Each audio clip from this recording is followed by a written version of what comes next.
The Texas Parks and Wildlife television series is funded in part by a grant from the Wildlife and Sport Fish Restoration Program.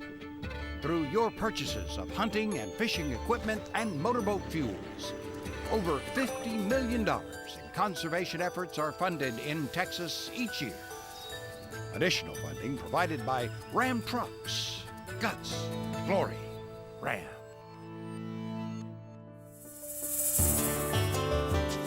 Coming up on Texas Parks and Wildlife. I live outside.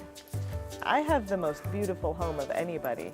What's on it? I didn't have any idea it would involve chicken. I thought you would sort of cast a net, pull them in, and it would be done. There's only one pronghorn, and it's only found in North America. There's nothing like them anywhere in the world.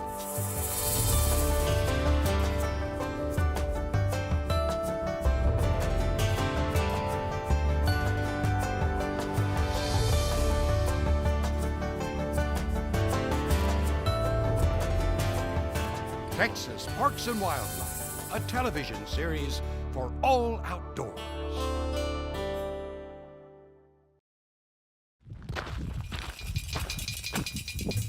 West Texas is very unique.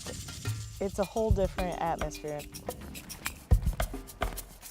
The rocks are probably my favorite part of West Texas. There are the weirdest colors and the weirdest formations. Some of the canyons have just stripes of rocks. It creates this amazing texture. Love it.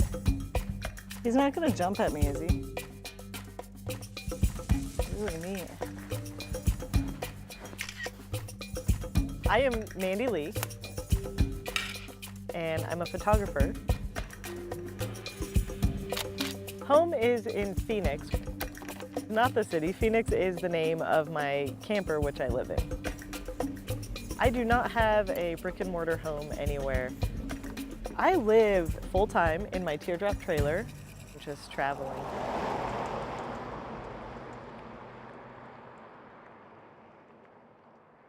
This is Phoenix. This is my home. It's my bedroom, my living room, my office, everything but my kitchen, which is outside, and my bathroom, which is outside. This is a queen-size bed in here, and that's pretty much where the walls are. Probably about the size of my closet in my apartment. It really is. I had a nice big closet, and this is probably about the size of it. Luckily, I'm a really tiny person, so tiny home works. What people don't realize is this is just the room.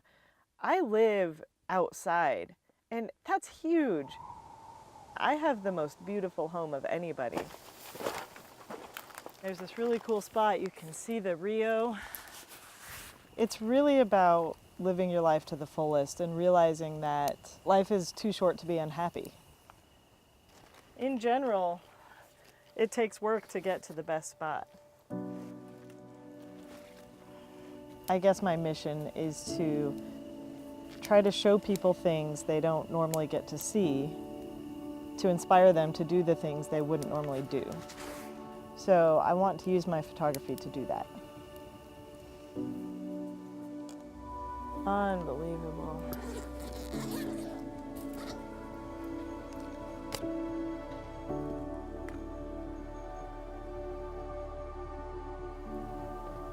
So beautiful. Today, there's just beautiful blues and yellows and great clouds tonight.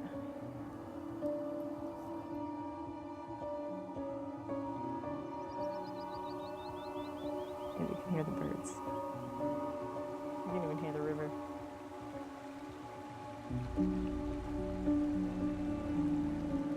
I do shoot a lot of landscapes because of that shift in perspective. There we go. There's something awe-inspiring that nature created that. And I find beauty in the small things too, but something about the mountains really draws me.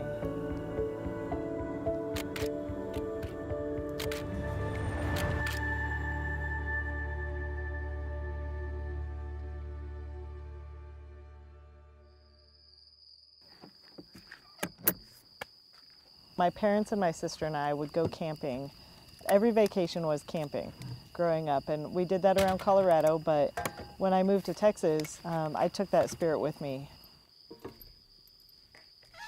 I'm not sure if being outdoors slows me down, but it does put life into perspective and make me more aware.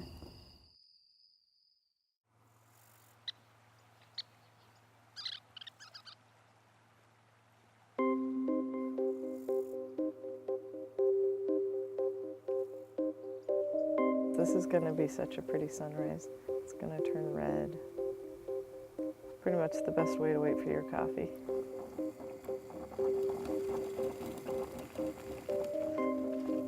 Look at that. The only routine I have is drinking coffee in the morning.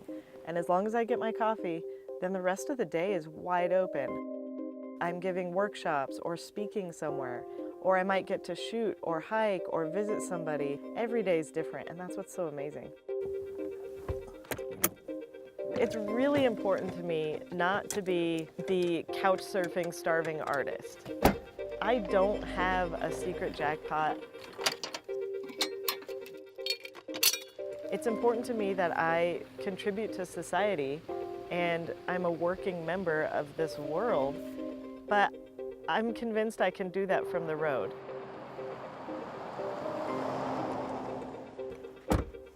I haven't figured out the magic formula yet. I'm poorer than ever, but I'm happier than ever. In my old life, it was very routine.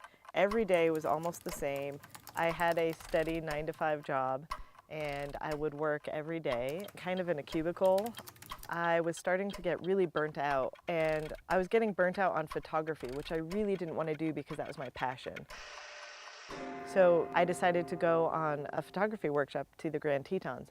And the minute I was back in the mountains, I instantly realized I was not living my life the way I was supposed to be living my life.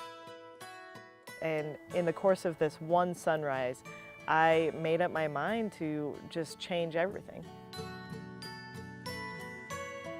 I began camping around Texas at McKinney Falls and Pedernales and Palmetto, all these state parks, and then I realized that wasn't going to be enough for me either, and I was going to have to expand to the whole country. I turned in my notice for my apartment complex to be out, and I began getting rid of all of my things, and I began to get my camper ready to live in. And I was almost there, and I went out one day and it was gone. A photographer who was victimized by thieves and her beloved trailer stolen. The story that's now gone viral, Lydia. Well, this is the area where the trailer was stolen. Since then, the owner has been pleading with people to help her find it. I was just heartbroken. My first thought was that I was going to have to cancel my plans. This is the plea Mandy Lee posted on Facebook, and 78,000 Facebook users shared her post.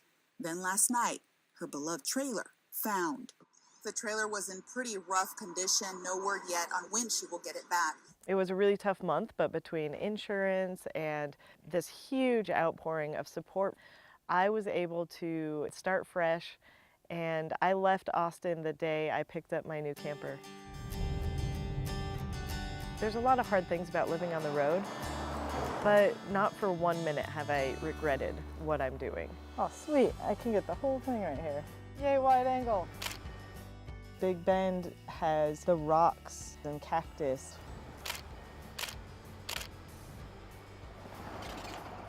The Davis Mountains have a lot more grass. In the higher altitude, you're getting into a little brushier feel and certainly bigger trees. Plugged into power and water, it's like I can just do whatever I want. If it's raining or not nice weather outside, this is where I'll sit and edit. It's not bad. Not always the best conditions, but there's always something fun to shoot.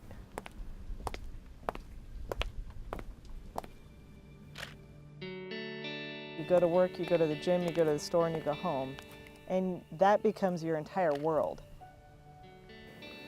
And then when you go outside and you see a mountain on top of the Davis Mountains, you realize this world is so much bigger than what you're used to in your daily life. And we forget about that.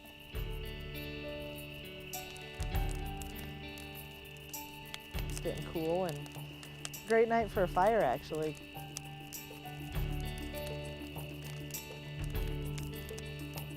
When I embarked on this journey, I decided that I was going to live this life as long as I was successful. Success to me isn't becoming rich. Success is sustained happiness. So as long as I can sustain this life and be happy, I see myself doing it indefinitely. I could spend the rest of my life traveling the United States and still not see everything I want to see. The magnificence of these mountains and the waterfalls, it really makes you realize how small we are. I've spent the last year shooting Texas and I still haven't seen all of it. This is a big, grand state. People forget what's out there.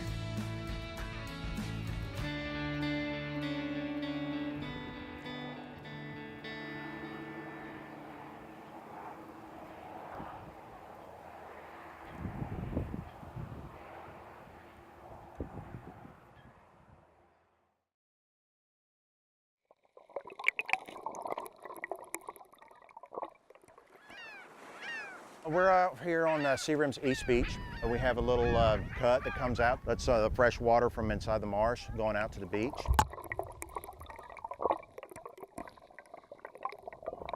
Oh, I saw one. I do have some chicken necks that are already tied up to the string here. It's like fishing. What's on it? I didn't have any idea it would involve chicken. I thought you would sort of cast a net, pull them in, and it would be done. I'm gonna throw that thingy again because I let go of it. Good job, here. Been in Southeast Texas 15 years. This is my first time. Not the crabbies. Oh, it's great. The kids are having a blast and we are too. I think I'm having more fun than the kids. Oh, he's trying to pull me in. Dang it. Well, just hang on, he may come back. I can't see him. Can't see him. I don't know how to look for water. Do you? I still don't feel one. I got one. Think. Hazel! Get it. It's a big one? Let me show you how you measure these crabs, okay? It needs to be at least 5 inches. It is a keeper. Big. It's a lot of fun to watch the kids What's stuck in the sand? just relax and get dirty and get wet. That's been really fun to watch. And my feet are clean. Super fun. Oh, hold it. Super. Watch your string, Matthew. Uh-oh, I think you got a bite. You do. Pull it in real slow. Real slow. Come on, Matt. Pull it in. Keep going. You got one, Matthew. Oh. Look at there, Matt. That's a keeper. Daddy, can I eat that right in my mouth? I don't know how to get a big one, and I want to eat one. We call this a second cut. It's further down the beach than most people go. Oh, there's one. I didn't know about it, and I don't think a lot of people do know about it. That's your little scoundrel. So it's sort of like a little hidden treasure, Oh, got it. especially if you're into crabs. We have caught so many crabs today. I feel it pulling. You think you see it? You got a crab. Oh, I got 2. 2 for 1. How about that? Yeah. One, Dad, I caught 2. It is fun. Was it tickling you? Yeah. And it wasn't as gross as I thought it would be in the beginning. Oh, And I've learned a lot about crabs today. that was huge.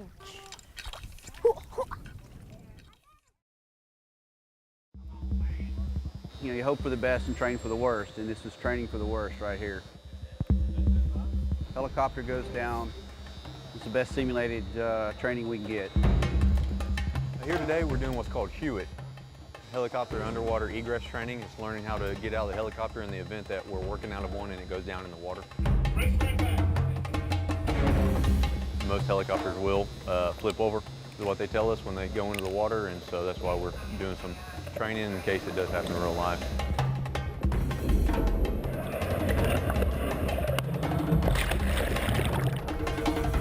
It's pretty intense. You concentrate, so you just try to stay calm. Remember, thing one, thing two. It is definitely more mental than physical. It is fun. We'll have some fun discussions when we get done. The biggest thing is the panicking. If you can get over the panicking and get your mind right about it, when you're out in the real world and something like this happens, you need to know that you're going to get out of it. And as long as you got that beat, there's no problem at all. Working with the NBL, which is a neutral buoyancy laboratory, we're actually training in the same pool the astronauts are training in. In the pool right now, there are astronauts underwater right now training in the space station that's underwater. Who would have ever thought Texas Game Wardens would be training at NASA?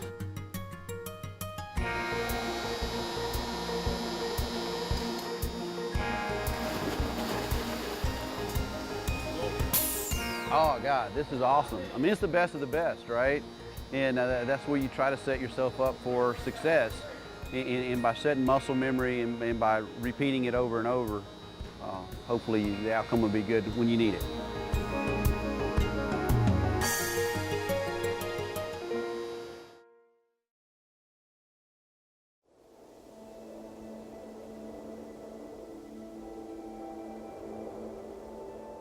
There's only one pronghorn, and it's only found in North America. There's nothing like them anywhere in the world.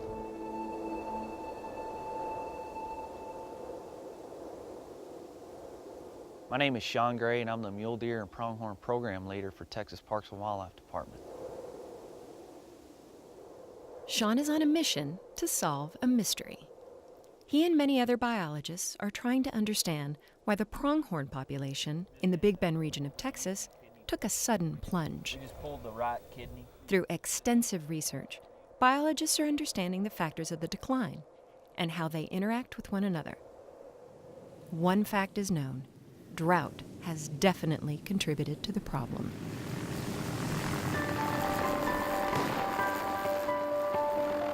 As part of their efforts to help supplement the population, biologists are capturing and translocating pronghorns from the Panhandle to areas just north of the Big Bend.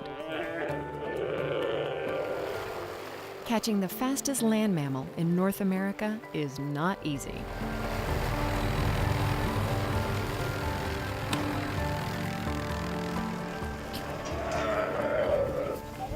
Of the 200 captured, 52 of the antelope are given satellite receiving radio collars that will help with the research. After a 9-hour drive, the pronghorn are released in their new home. Trying to get into the mind of a pronghorn is very difficult. However, using the new technology, the new satellite collars, will help us to finding those answers that we really need.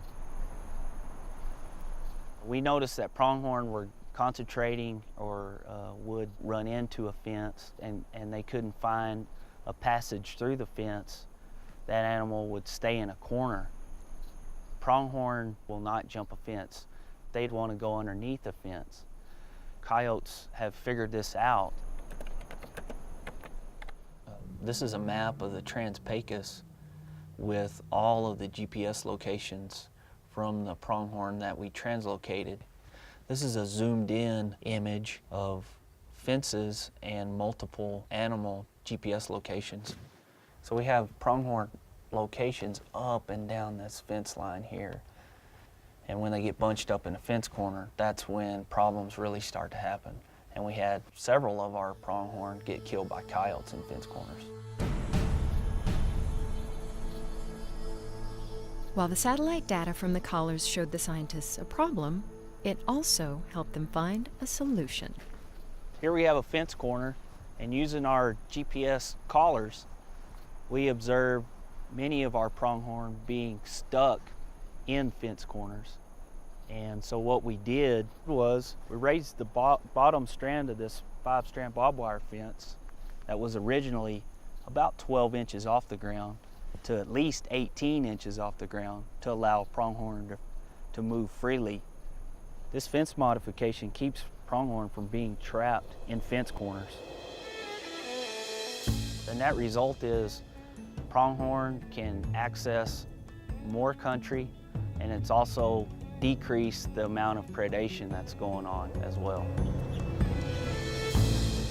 We're learning a tremendous amount each day, and hopefully we're getting closer and closer and closer to finding those answers that we really need to help these populations flourish again.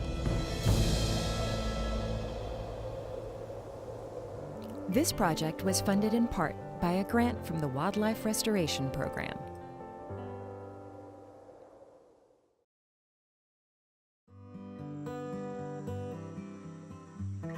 In East Texas, you got trees everywhere. It's quite peaceful to be out in the woods. It's another way to commune and to get back to nature. You can get out and actually hear what's happening.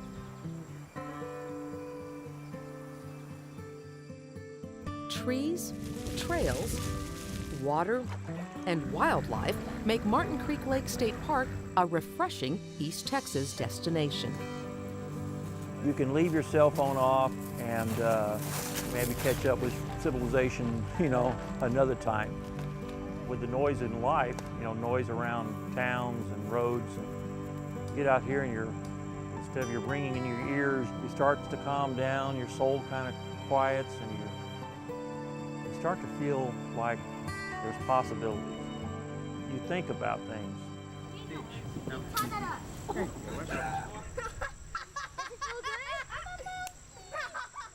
Well, it's safe, clean fun. It's don't really have to worry much.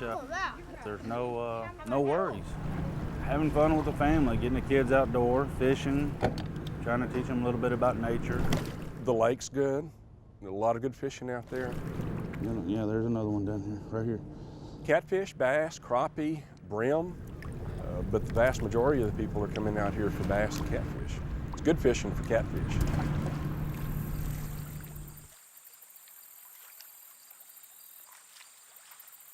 A power plant on the lake keeps the water warm, supporting a bountiful fish population year-round. Thanks to the lights on the dock, folks can fish any time of day or night. A lot of people come out to go fishing. Some of them just come out and go boating. It's a 5,000-acre lake, so there's a lot of space out there.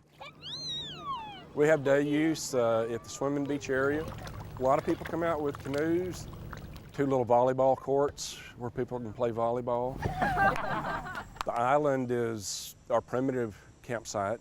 Over there are 12 sites that have no water or electricity. The 2 bridges, we'll cross the 2 bridges. There's a trail around the island that a lot of people go on. A lot of people come here for hike and bike trails. The trail is very clear, you follow it easily. This time of the year, there's a lot of leaves on the trail. Real pretty. We're right now in the process of fall actually catching up with us. So within a couple of weeks, we'll have a lot of good color out here. We have anything that you would want to observe out here, from foxes to squirrels, bobcats, deer. A lot of deer out here.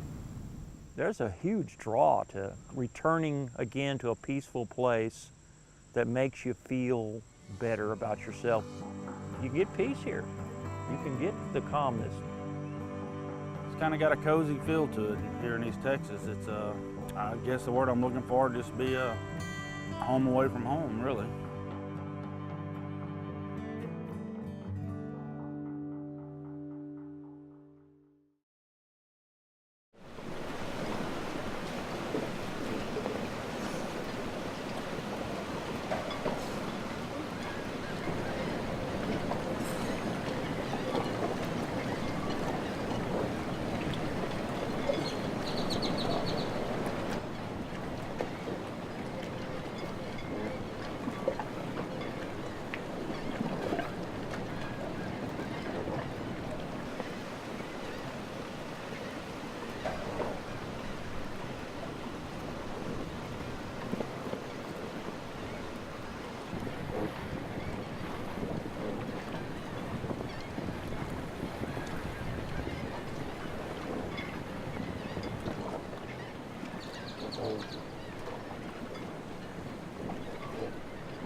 This series is funded in part by a grant from the Wildlife and Sport Fish Restoration Program. Through your purchases of hunting and fishing equipment and motorboat fuels, over $50 million in conservation efforts are funded in Texas each year.